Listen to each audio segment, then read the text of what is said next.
여러분 안녕하십니까? 여수 MBC 뉴스투데이입니다. 내년 지방선거를 앞두고 지역사회 내에서 벌써부터 네거티브 공방이 일고 있습니다. 이에 이제는 지역 정치가 실현 가능한 정책 대안과 미래 비전을 중심으로 포지티브 경쟁을 해야 한다는 자성의 목소리가 나오고 있는데요. 김주희 기자가 보도합니다. 내년 6월 치러질 광양시장 선거에 출마가 거론되고 있는 인물들은 현재 6명 안팎입니다. 특히 이들 가운데 일부 잠재 후보들은 벌써부터 네거티브 공방이 치열합니다.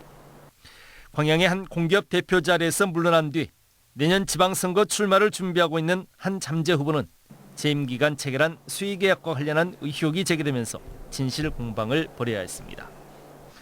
해당 공기업 측이 근거 없는 주장이라며 법적 대응에 나서면서 진정 국면을 보이고 있지만 해당 잠재 후보 측은 불편한 속내를 숨기지 못하고 있습니다.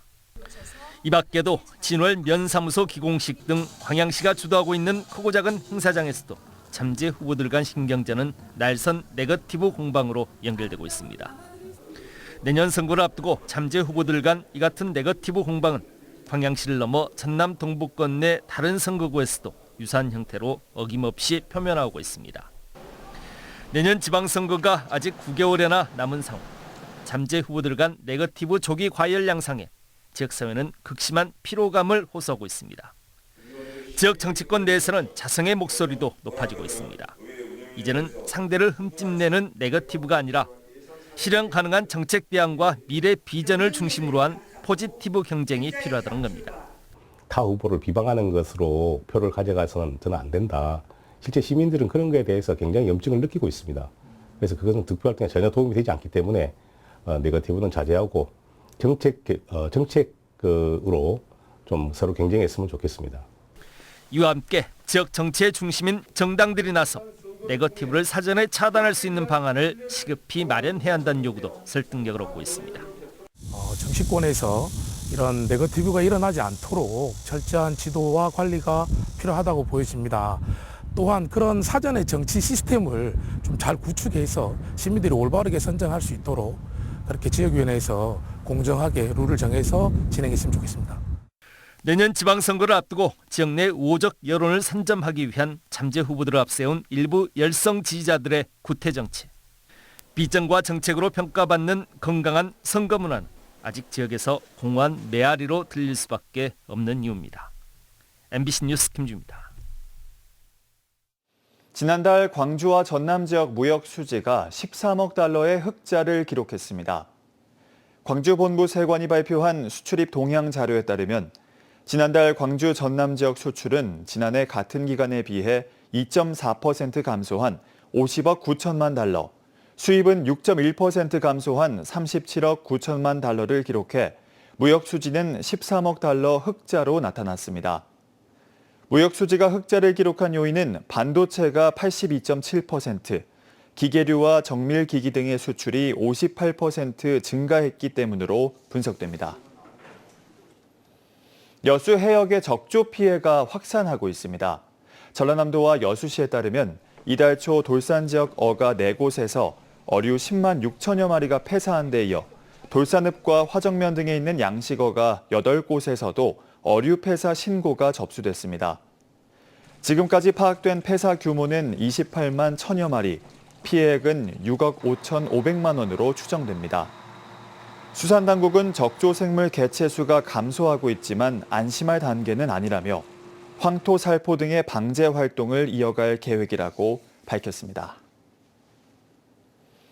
추석을 앞두고 쌀값이 강세를 보이고 있습니다. 지난해 작황 부진 등으로 여전히 시장에는 쌀이 부족한 건데요. 햅쌀이 본격적으로 유통되는 다음 달이 지나야 가격이 안정될 전망입니다. 유민호 기자입니다. 논 가장자리를 지나는 콤바인, 베어진 벼가 기계에 차곡차곡 실립니다. 순천 들녘에서는 막바지 조생종 벼 수확이 한창입니다. 날씨가 오락가락했지만 지난해보다 병해충 피해가 줄어 품질과 생산량이 우수합니다. 고시가리에 비해서 그 수확량이나 품질 면에서 아마 월등하지 않나 싶습니다. 올해 이제 고온 다습했음에도 불구하고 작황이 예년에보다 더 낫습니다. 수확한 벼는 인근에서 도정한 뒤 곧바로 소비자에게 유통됩니다. 쌀 작황은 나쁘지 않다는데 시장 가격은 강세를 보이고 있습니다. 순천 지역 쌀 20kg 한 포대 소매 가격은 64,700원. 지난해보다 약 20% 오른 것으로 전국 쌀 시장이 비슷한 양상입니다. 다른 물가도 많이 올랐지만 쌀은 필수 먹거리인 만큼 소비자가 느끼는 부담이 큽니다. 사람이 굶고는 살 수는 없으니까 쌀은 먹어야 되는데 국민들은 살기 진짜 힘들어요. 쌀값 하락을 막기 위해 지난해 정부가 쌀을 평년보다 많이 사들였고 벼멸구 등 병충해가 심각해 생산량이 줄어든 게 현재 영향을 주는 겁니다. 쌀값은 햅쌀이 본격적으로 풀리는 10월 중순이 지나야 안정될 전망입니다. 특히 농협 판매 등을 제외하면 중간 유통 구조가 복잡한 상황이라서 이를 개선하는 정책도 시급하다는 목소리입니다. 소비 구조를 해결하지 않는 한 시장의 비중 물량을 풀어도 시장 가격 하락으로 나타나지 못할 것 같거든요. 그래서 이런 소비 구조, 유통 구조를 좀 개선을 해서 추석을 앞두고 먹거리 물가가 들썩이는 가운데 정부는 비축 양곡 5만 5천 톤을 시장에 공급하는 등 쌀값 안정에 나섰습니다. MBC 뉴스 유민호입니다. 전라남도가 정부의 전남통합국립의대와 대학병원을 신속히 설립해 줄 것을 촉구했습니다. 김영록 전남지사는 어제 정부 서울청사에서 정은경 보건복지부 장관을 만나 오는 2027년 전남국립의대 개교는 도민의 한결같은 염원이라며 이같이 밝혔습니다. 김 지사는 정 장관에게 국립의대 신설 정원을 포함한 의료인력 수급 추계를 연내 마무리해 내년 2월까지 정원 규모를 확정해달라고 요청했습니다. 정 장관은 의대 설립 필요성에 공감하고 있다며 의료인력 수급 추계회의에서 지역별, 필수 과목별 필요 의사 정원 추계에 전남 지역도 포함하는 등 현안을 잘 검토하겠다고 답했습니다. 목포시의 재정난이 심화되고 있습니다. 교부세 감소와 대형 사업 부담이 겹치면서 재정 위기가 커지고 있는데 시의 대응은 원론적 수준에 그치고 있다는 지적이 나오고 있는데요. 특히 시장 권한 대행 체제에서 파격적인 해법을 내놓기 어려운 상황도 우려됩니다. 문현철 기자가 보도합니다. 목포시는 최근 3년간 지방 교부세가 1,200억 원 넘게 줄었습니다. 2022년 3,700억 원에서 올해 2,300억 원 수준으로 크게 감소했습니다. 여기에 전국체전 경기장 확충과 버스 공영제 도입 같은 대형 사업에만 1,000억 원 넘는 시비가 투입됐습니다. 국도비 사업도 올해 5천억 원을 넘어서면서 재정 부담을 키우고 있습니다. 인건비와 복지비 등 필수 경비 역시 매년 증가해 5천억 원에 육박하고 있습니다. 현재는 우리 시에서 국도비 매칭이랄지 사업을 좀 방만하는 그런 부분이 있을지 모르지만은 재정 관리에 있어서 주의랄지 위기랄지 그런 단계는 아니거든요. 목포시는 세수 확충과 경상 경비 절감, 국도비 사업 구조 조정 등을 자구책으로 내놨습니다. 하지만 지역 정치권과 시민단체는 문제의식조차 공유하지 못하고 있다며 비판했습니다. 무리한 공모사업과 선심성 예산, 중장기 전략 부재가 재정난의 근본 원인인데도 이를 바로잡을 실질적 대책은 보이지 않는다는 겁니다. 특히 시장 권한 대행 체제에서는 대규모 사업 축소나 전시성 예산 동결 같은 강도 높은 조치를 추진하기 어려워 위기 해소가 지연될 수 있다는 우려도 제기됩니다. 재정난은 단순한 수치 문제가 아니라 시민 생활과 직결된 문제입니다. 목포시가 현 상황을 정확히 진단하고 책임 있는 대책으로 시민 신뢰를 회복할 수 있을지 주목됩니다. MBC 뉴스 문현철입니다. 대형마트처럼 소비자가 직접 카트를 끌고 돌아다니며 약 쇼핑을 하는 창고형 약국이 광주에 2곳이나 문을 열 준비를 하고 있습니다. 소비자들은 대체로 환영의 분위기인데 약사 사회의 반응은 차갑습니다. 주현정 기자가 취재했습니다. 광주 광산구의 한 빌딩입니다. 지역 첫 창고형 약국의 마무리 공사가 한창입니다. 국내 1호 창고형 약국인 경기도 성남시설보다도 큰 규모입니다.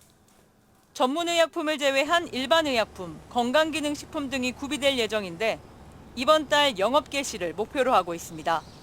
집기들은 다 들어와 있는 상태고요. 뭐 다른 건 없어요. 딱 집기만. 지난달 건축물 용도 변경 없이 약국 등록 신청서를 냈던 약국 측은 이르면 이번 주 다시 신청서를 내고 개설 절차를 밟을 예정입니다. 서구에 들어설 대형 약국도 영업 준비에 한창입니다. 한 개층 총 250제곱미터로 쉬는 날 없이 자정까지 운영됩니다. 최근 관할보건소에 약국 개설 절차도 마쳤습니다. 사실상 등록이 됐기 때문에 오픈한 거나 마찬가지입니다. 저는 9월 8일자로 이제 영업할 수 있는 요건은 된 거죠. 창고형 약국의 가장 큰 매력은 저렴한 가격. 소비자들로서는 마다할 이유가 없습니다.